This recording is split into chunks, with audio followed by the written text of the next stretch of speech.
Bu dəfə yolumuz adi bir görüşə yox, anamızın sevincinə çıxırdı. Günlərlə içimizdə gizlətdiyimiz bir plan var idi. Anama sürpriz edəcəkdik. Əvvəlcə qardaşım Vüsal ailəsi ilə, bir də bib-oğlumuz Sərdar bizdən 2 saat əvvəl rayona çatdı. Biz isə, yəni mən, kiçik qardaşım Ramal Ailəvi və dayıoğlu Elvin ailəsi ilə həyəcan içində yol gedirdik. Maşında hər kəsin üzündə bir təbəssüm vardı. Çünki bilirdik, birazdan illər sonra belə unutmayacağımız bir an yaşayacağıq. Əlimizdə tort, çiçəklər, musiqi, ürəyimizdə isə uşaqlıq həyəcanı. Qapı açıldı və biz birdən sürpriz deyib həyətə daxil olduq. Anamın o an üzündə yaranan təəccüb, atamın gözlərindəki sevinc, inanın bütün yolların yorğunluğunu bir saniyədə unutturdu.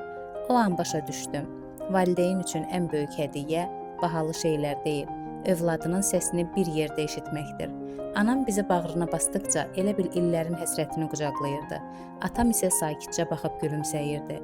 Amma o baxışlarda elə böyük sevinc vardı ki, sözlə anlatmaq olmurdu. Bizim gəlişimizi eşidən qohumlar, yaxınlar da səhəri gün bir-bir ata ocağına yığışmağa başladılar.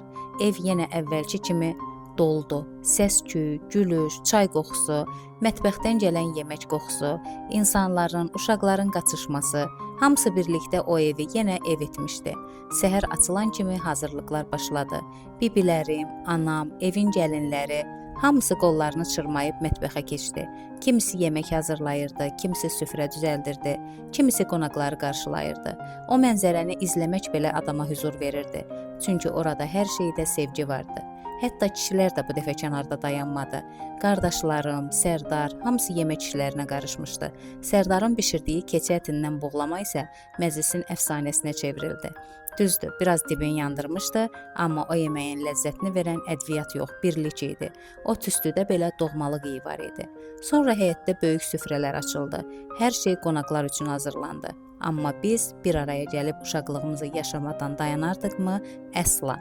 Voleybol topu ortaya düşən kimi hər şey dəyişdi.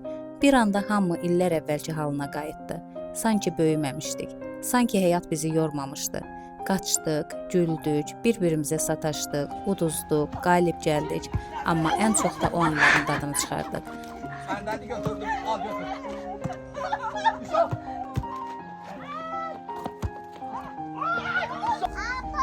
Üstümüz, başımız toz torpaq, tər içində idi. Eyni uşaqlığımızdakı kimi. Amma belə olsa da ürəyimiz qəribə şəkildə rahat idi. Çünki insan bəzən ən böyük xoşbəxtliyi uşaqlığına qaydanda hiss edir. Ən çox əylənən isə balaca fidanlarımız idi. Uşaqların gülüşü həyətə yayıldıqca adamın içi işıqlanırdı. Onların sevinci doğrudan da bütün dünyaya dəyərdi.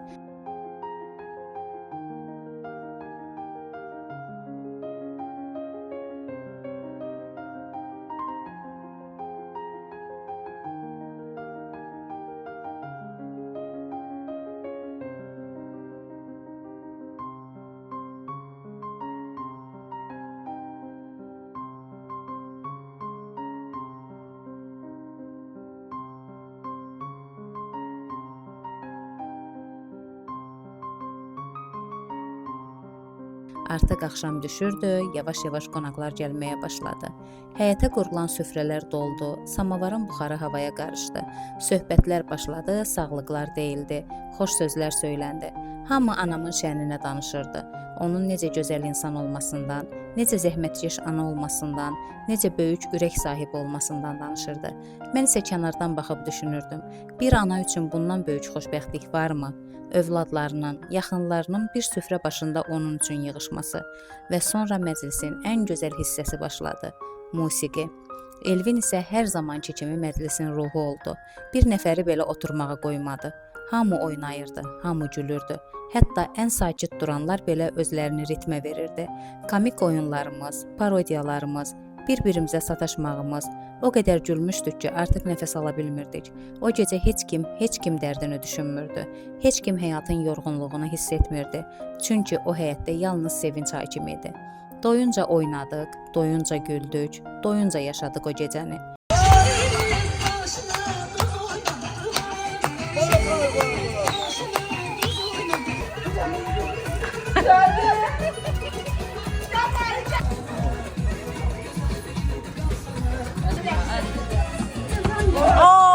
O neydi?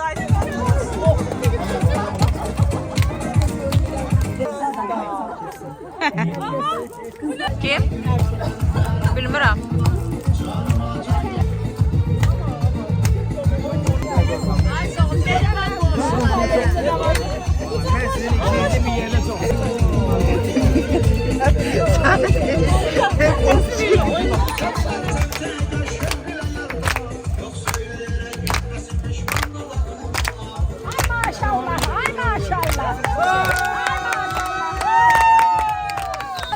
Muah, muah, gel.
Namaz, doğusuna namaz kılın.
Gel aşağı, gel aşağı.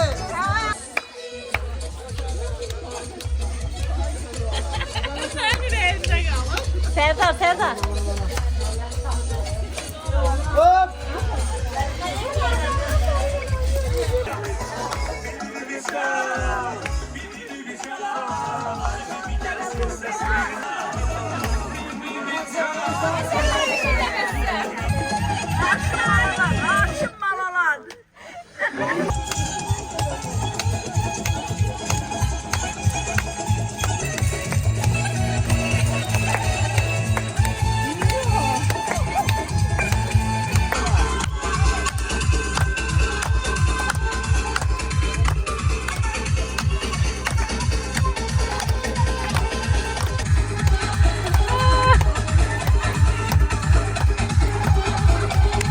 Oradan oğlum. Ütülere bak.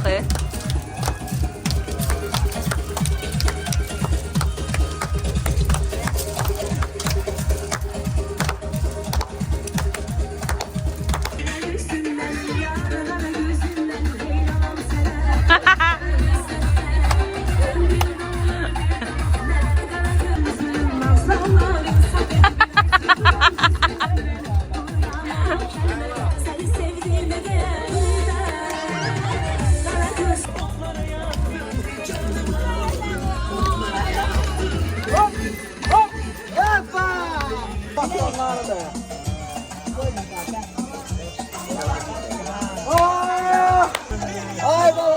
Hacı, sen ne diyorsun?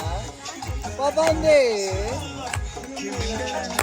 Sonra yavaş-yavaş məclis bitdi. Qonaqlar dağıldı, ev sakitləşdi. Hamı yorğun idi. Amma o elə gözəl yorğunluq idi ki, adam illərlə yenə yaşamaq istəyər. Səhər isə ayrılıq vaxtı gəldi. Yığışdıq, valideynlərimizlə qucaqlaşıb sağollaşdıq. Anam yenə hər ana kimi arxamızca baxırdı. Atam sakitcə özünüzdən müğayət olun deyirdi. Biz isə Bakıya doğru yol alırdıq. Amma ürəyimizin bir parçası yenə o həyətdə qalmışdı və mən yol boyu bir şeyi düşünürdüm. Əgər bizim gəlişimiz valideynlərimizin könlünü az da olsa sevindiribsə, əgər o gözlərdə bir günlük də olsa xoşbəxtlik yarada bilmişiksə, deməli bütün yollar, bütün yorğunluqlar buna dəyərmiş. Deməli biz doğrudan da layiqli övladlar imişik. Çünki insanın ən böyük sərvəti dönə biləcəyi bir ata ocağının olmasıdır.